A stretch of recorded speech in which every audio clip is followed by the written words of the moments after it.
Of all the 36 states of Nigeria, 8 of them border the Atlantic Ocean. It's therefore no gainsaying that Nigeria is indeed a coastal nation. The Nigerian Maritime Administration and Safety Agency, Nimasa, showed us the responsibility of educating you, our viewer, on the economic benefits of the maritime sector in order to relieve the extractive industry of its burden. Hello and welcome. It's Nimasa This Week, the voice of maritime. As always, Nimasa This Week is brought to you by the Nigerian Maritime Administration and Safety Agency. My name is Ubong Essien, and it's my pleasure to be your guide on this voyage.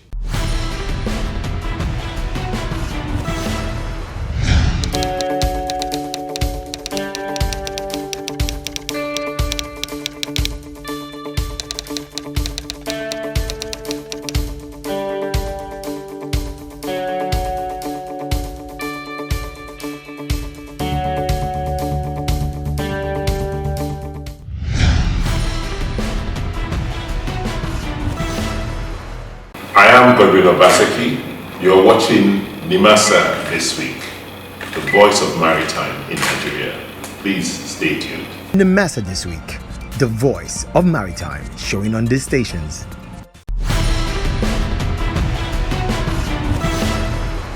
Welcome back. It's still Nimasa This Week, the voice of maritime. As always, we begin with the DG's diary, and recently, Dr. Bashir Jamoh, the DG of Nimasa, took out time to address a group of stakeholders at the Nigerian International Maritime Summit. You get to hear from the DG some of the high points of happenings in the Nigerian maritime industry, and especially the good news of government's intention to eliminate all forms of duty on the purchase of ships. Now that's good news for ship owners and players in our waters. The DG also took out time to receive a delegation from the NDLEA, the National Drug Law Enforcement Agency, who came seeking partnership with Nimasa with regards to the Deep Blue project and how it can be used to checkmate narcotics at sea, plus the various other regulars you've come to know the program for. So if you're ready, it's anchors away.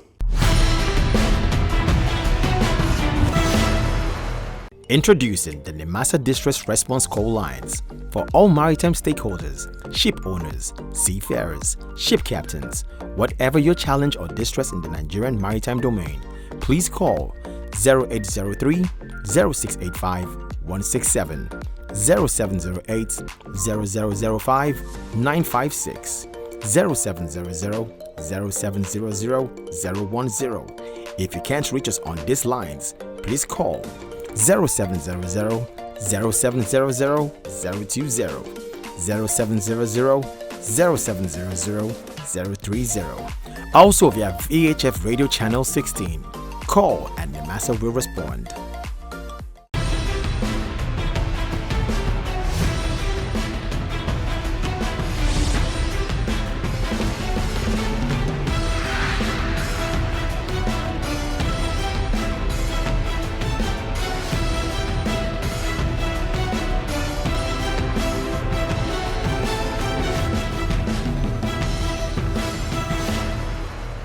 Government has been enjoined to adopt a holistic approach to show its seriousness about developing the maritime sector. Maritime stakeholders gave this appeal at the maiden edition of the Nigeria International Maritime Summit, NIMS. NIMS is a whole-of-value chain business event for Nigeria's maritime industries operators, service providers, regulators, and development organizations, held as a hybrid event in Lagos.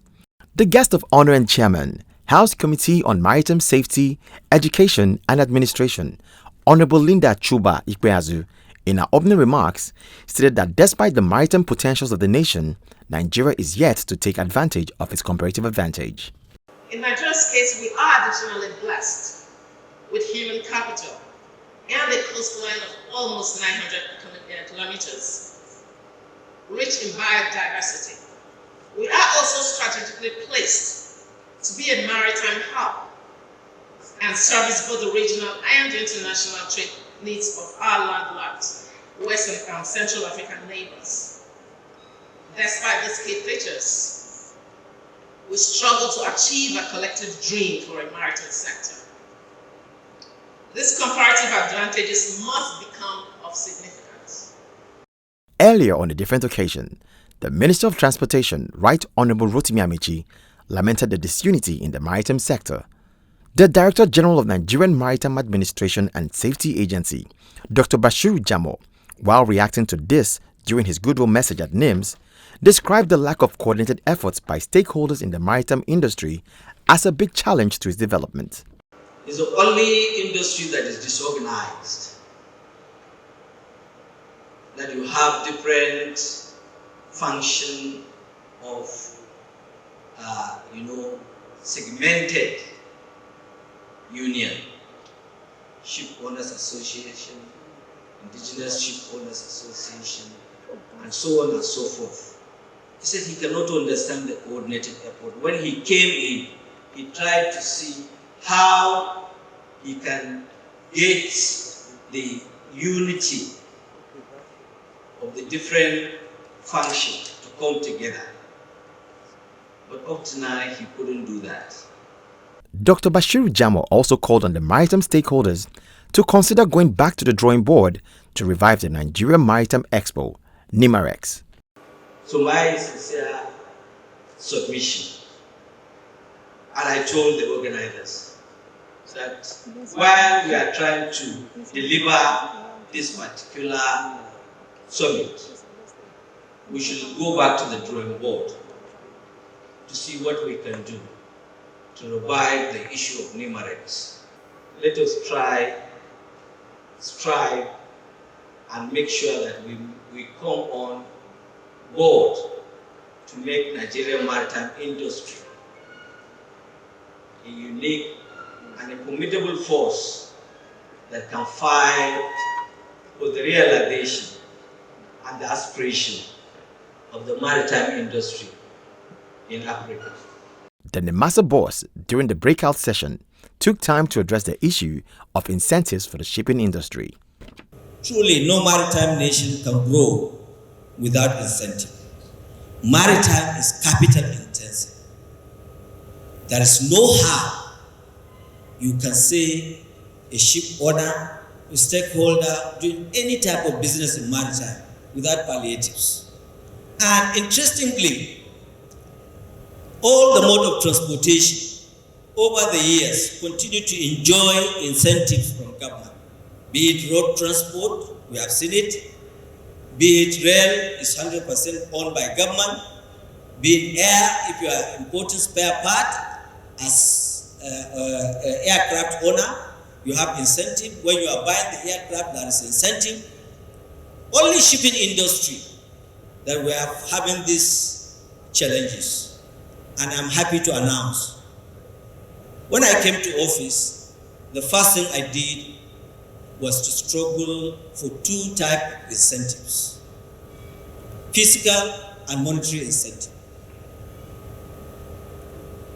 The fiscal incentive, I'm happy to announce the government granted approval for that incentive since first week of August. The approval is in the Federal Ministry of Transportation. I've drawn the attention of the Permanent Secretary and I've given her the circular. And I have the circular. So we got the incentive, but I don't owe it a duty to announce now.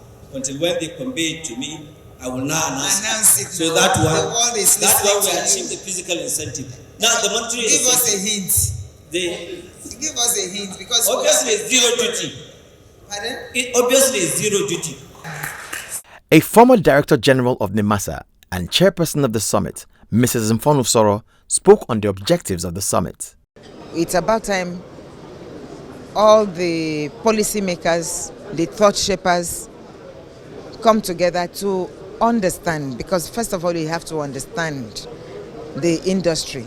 You have to understand the nuances. You have to understand the practices in international maritime industry and what makes a country a significant and a major maritime nation.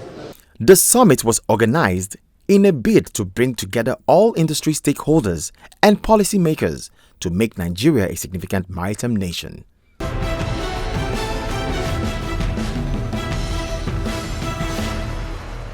The National Drug Law Enforcement Agency (NDLEA) has sought the use of the Deep Blue Project platforms to tackle drug trafficking through the Nigerian waters up to the Gulf of Guinea.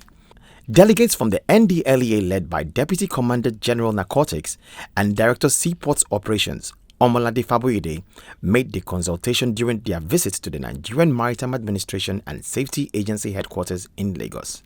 In her opening remarks, Faboyede noted that drug trafficking is not only a threat to human life, but also to national development and security, stressing that there is an upsurge in drugs trafficked through the sea.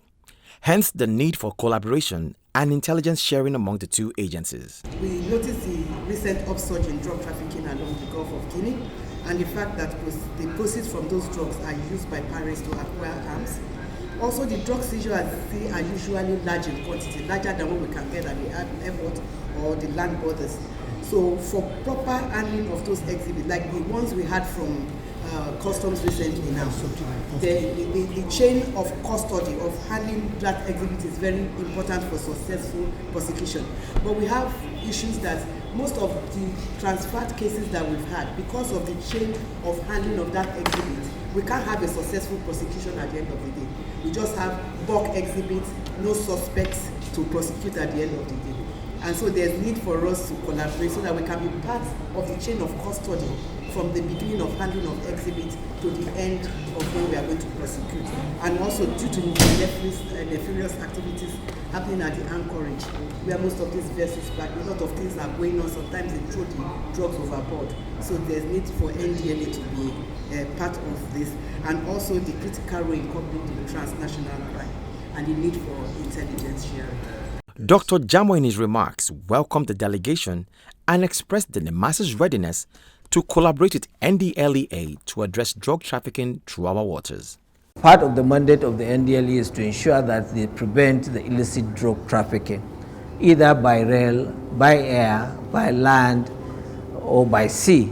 So in so doing, when such a request comes, we think and we believe that it's part of our own responsibility to extend the hands of fellowship and make sure that we address that issue. So we responded to your chairman and that we are ever ready in terms of collaborations and cooperations to make sure that we address all the gaps that may come in terms of this drug trafficking. So I think I believe that is the essence of your visit. So on behalf of the governing board and the entire management of the agency, we welcome you to your own home. The Nimasa boss stated that the Deep Blue Project asset is a national asset for the benefit of all Nigerians and not for Nimasa only. Basically, our platforms is being used for the purpose of addressing the issue of insecurity in Gulf of Guinea. We have been recording a number of successes in terms of the maritime insecurity in Gulf of Guinea, signifying that if NDLEA also can key in, such successes recorded in terms of maritime insecurity can also be recorded in terms of drug trafficking and illicit drug trade. Dr. Jamoh, however, pointed that the NDLEA staff will have to go through some basic training to be able to effectively operate in the maritime space. Only a trained NDLEA officer that can board vessel and dictate where and how they are possessing an illegal and illicit drugs. So in so doing, they will be doing a lot of good. I believe most of you here, you are not very familiar with the terrain of our own waters. So by the time you receive the training and you join the Nigerian Navy, you will have the requisite knowledge and expertise and understanding of what should be done at sea and how you can board a vessel and what you should ask and who is responsible for that. This collaboration would signal the beginning of the eradication of the use of our waters for the trafficking of drugs.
The monthly Internal Audit Department Knowledge Transfer Session was recently held at the agency head office in Lagos. The auditors considered the topic, Writing for Business Success.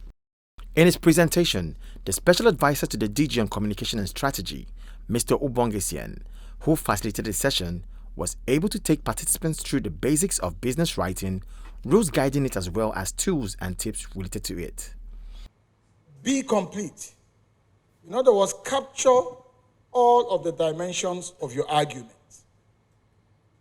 Sometimes you read a document, it could be up to 2 pages, it could look full, but you finish reading, you feel something is missing, message-wise. I don't know if you've ever had that experience, that something is missing, there's still a gap somewhere. So you've got to be complete in terms of the argument that you're making through your writing. It's an argument you're making. You're either making a case for something or you're trying to win over one person or the other. There's a case you're making. It has to be a complete case in terms of the substantive matter in question. Participants were taken through a practical session where they were asked to write a business report to test their understanding of the subject matter. They were also given opportunities to ask questions and get clarifications on business report writing. The Director, Internal Audit Department, stated that the knowledge transfer session will impact the auditor's report presentation as they communicated their independent and objective views. This, I believe, will impact positively on our report presentation. It will impact on our audience that we want to communicate our views, our independent opinions to. So it's important for us to have the rudiments of business writing as auditors, and that's the whole essence of today's knowledge transfer section. The topic very apt, and it's going to impact positively on our service delivery to our stakeholders, especially to top management. At the end of the session, other participants have this to say. Today's knowledge transfer, I'll definitely be a better writer, especially in writing my memos. The use of language, I'll be better in using my words appropriately. Internal audit writes a lot of reports, and today we have learned that in business writing, we have to be clear, concise, precise, and straightforward to the subject matter. For myself as an auditor, going forward, I am going to improve in my writing skills. I am going to ensure that I communicate my message to my audience, and I'm going to ensure that the subject is as clear as possible so that when my audience are reading, they are able to get the message as swift as possible. So it has really been an impressive delivery.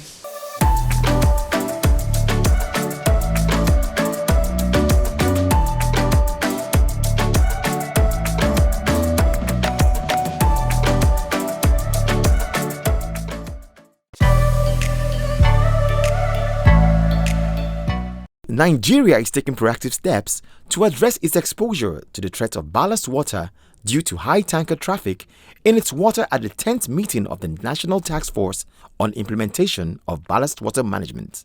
Delivering the keynote address of the Director General of Nimasa at the event, Director Marine Accident Investigation Unit, Mrs. Rita Egbuche, stated that the country is susceptible to the dangers of ballast water and have put processes and actions in place to deal with the threat in line with the resolutions of the International Maritime Organization, IMO. Ballast water has been recognized as one of the major vectors for the introduction of invasive alien species in aquatic environment, and as such a major threat to the marine environment. In response to this threat, IMO has taken a number of initiatives.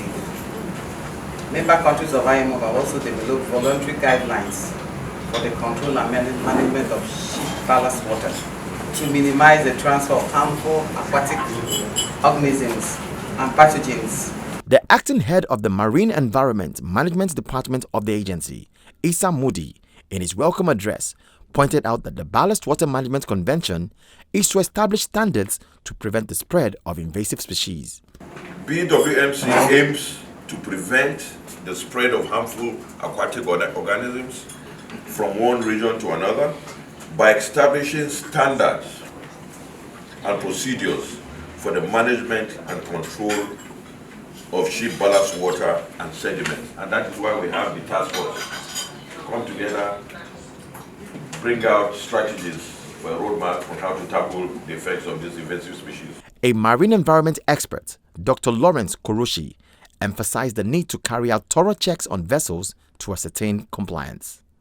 So the fact that they tell you, oh, we are carrying our ballast water exchange, doesn't mean that they are supposed to be doing that. You need to check their IOPP certificate.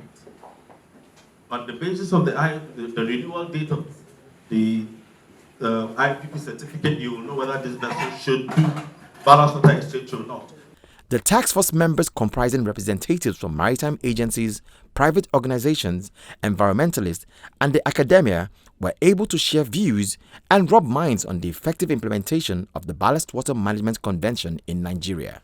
The National Task Force was constituted in 2010 following a workshop organized by Nimasa in collaboration with IMO to develop strategies for full implementation of the Ballast Water Management Convention.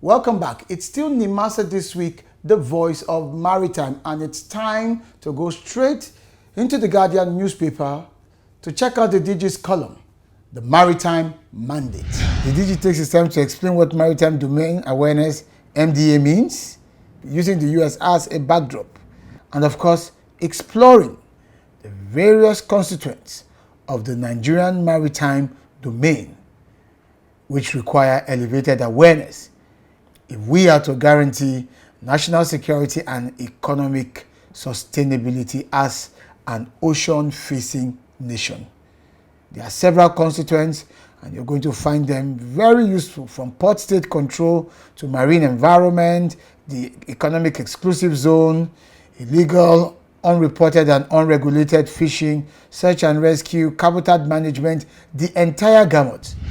So you can continue the conversation with the DG of Nimasa on all of the social media platforms, from LinkedIn to Facebook to Instagram, or you can watch some of the videos on YouTube. Likewise, on the Nimasa official social media handles. And to all maritime businessmen and women out there, you do know that because the industry is highly regulated, the Nimasa official website, as displayed on your screen, remains your first port of call.